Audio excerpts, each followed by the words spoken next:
Good. A friend of mine gave me a gift the other day. It's a porno movie I've been looking for about 10 years. Now, before I go any further with this speech, it's important to understand that this movie has caused me so much ridicule in my life that I've literally been too scared to look for it for these past 10 years.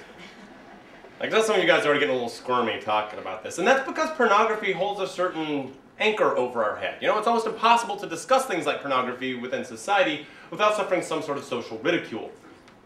For example, according to Newsweek magazine of September 13th, 2003, pornography is now a $10 billion a year industry, making it more profitable than both sports and the music entertainment field.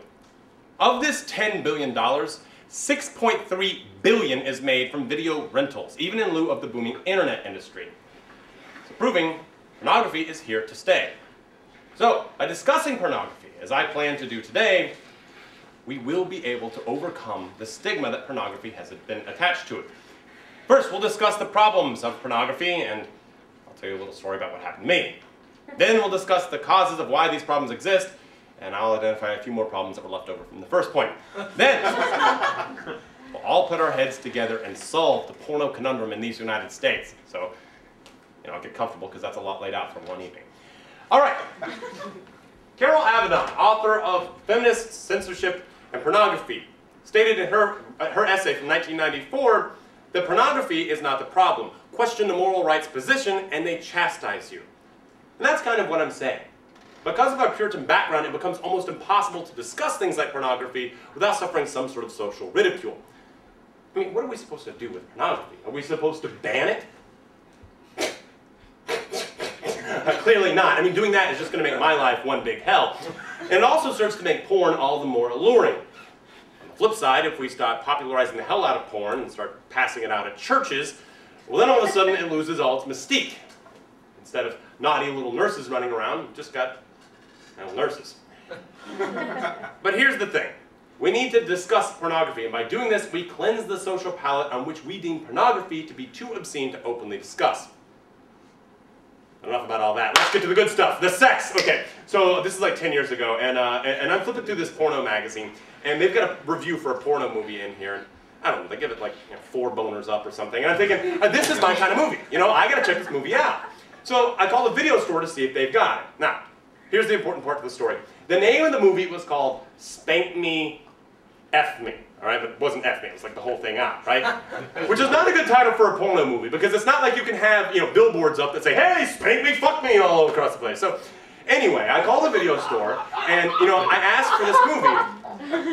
And here's the thing, when you call it, you have to put on that real adult voice, like, yes, I'm looking for an adult title, please, And the guy on the other end, he's just like, yeah, it's called Spank Me, F Me. And he goes, excuse me? And it's at this point that I realize the guy thinks that this is a prank call. And I can't even blame the guy, because usually they do some sort of double entendre with the film titles. It's usually like Shaving Ryan's Privates, or Edward Penis Hands, something like that, Buttman and Throb, and they don't do Spank Me, F Me is what I'm trying to say, all right? So now I have to say the whole title of the film, and I say, it's called Spank Me, Fuck Me. And he hangs up. And I think, well, that's what you get for trying. And then I start thinking, who names these movies? Now, in this case, it was a company called Cleveco. And I start getting furious with Cleveco. And I'm going, why would you name something so vile and ridiculous that your customers can't even ask for it? And by the way, how creatively out to lunch do you have to be to come up with Spank Me, Fuck Me anyway? I mean, you got like a board meeting of guys sitting around being like, all right, boys, we're going to name this movie. Jerry, what do you got? Spank me, kiss me? That's all right. I need something a little stronger. Larry, you got anything? Spank me, spank me. That's good, but it ain't great. Jerry, my go-to guy, what do you got? Spank me, fuck me, boss. I like it.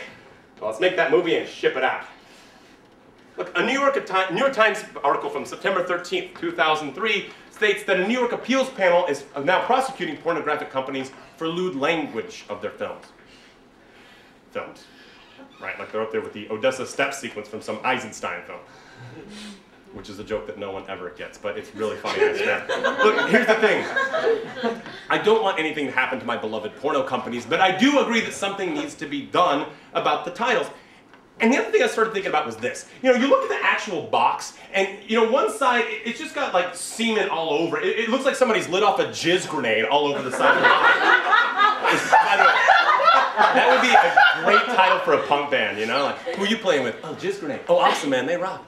Anyway, so you know, you look at the box, and it's just got all the semen, and you flip it over, and it's got some chick, and she's sucking her own boob, and she's got a dildo hanging down, and you're like, this is great, this is great. Now, how am I supposed to go from the back of the store to the front of the store with this disaster in my hands, huh? And meanwhile, I got to stand next to the woman written the whole, you know, biography about Billy Graham and some little kid with the whole Tickle Me Elmo series. And meanwhile, I got to have this in my hands. I mean, you couldn't make one side of it palatable to the rest of society so I could kind of limp my way to the front counter, you know, and not be embarrassed. No, instead, you got to have semen going off like the fountains of Bellagio all over my box. You see what I'm saying? An ABC episode of 60 Minutes from September 13th, 2002 stated that some of America's biggest businesses, including Time Warner, General Motors, and Marriott, are now making millions of dollars selling erotica to Americans. But you won't read about this in any of their annual stock reports. Why?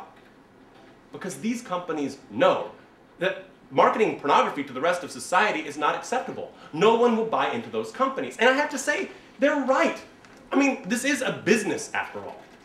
You know, other businesses wouldn't do this. I mean, if you came up with a candy bar, you wouldn't name it like Fatty Chubby Tub of Goo. No, it freaks people out. You know, I mean, you don't call it Fatty Flakes. I mean, people are already thinking about the calories. And it should be the point of the porno companies to make titles of their films which are not embarrassing. Do you realize what it's like standing in line holding You Bang This Your Anus 29? Do you realize what that's like? Okay, maybe you don't realize what that's like. But here's the thing. Other companies don't do this, okay? For example, we call them tampons, not Koozwicks. Do you get what I'm saying? I mean, we call them maxi pads, not vagina blood sponges. Do you get what I'm saying? I mean, if you saw somebody walking out of a store with a box that said, hey, vagina blood plug all over it, that would freak you out. And you can't do that. And I know what you're saying. I know what you're saying. This is different marketing strategies. And I say no, because other companies do this too. We call it Preparation H, not a-hole cream. We call them suppositories, not butt darts. Do you get what I'm saying?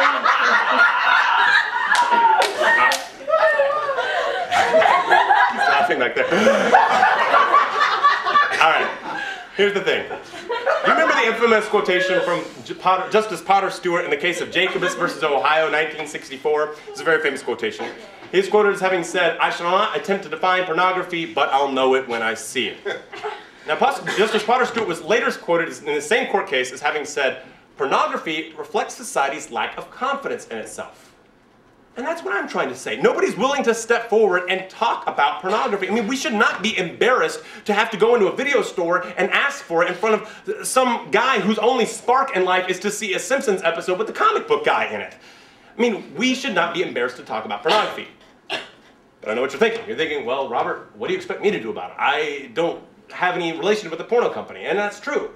Unless you work at Cleveco or Vivid Video, there's not a whole lot we can do about the porno titles.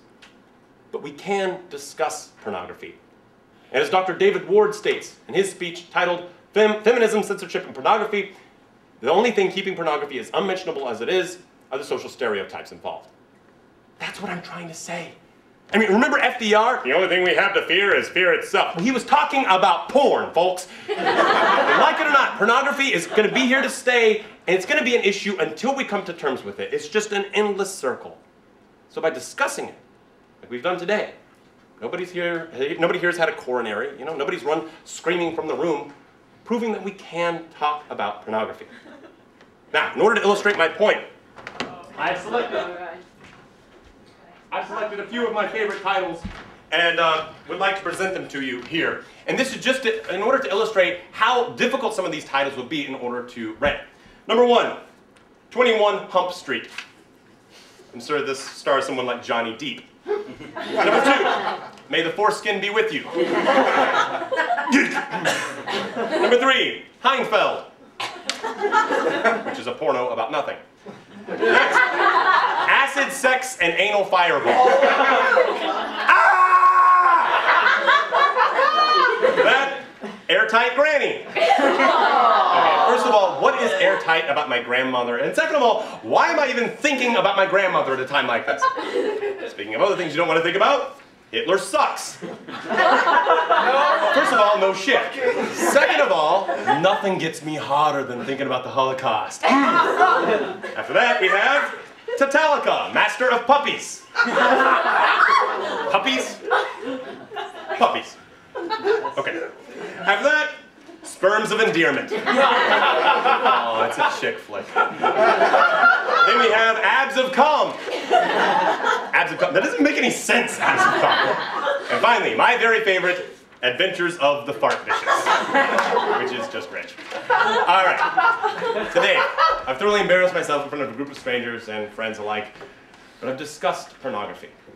And when you leave here today, find a complete stranger or a friend and tell a story about a porno movie you once saw. Now, I know you won't, but you should. Because by doing that, we make pornography more accessible. Now, they say end every great performance with a great quotation, and I've got one. As my Uncle Roy used to always say, if you shake it more than twice, you're jerking it.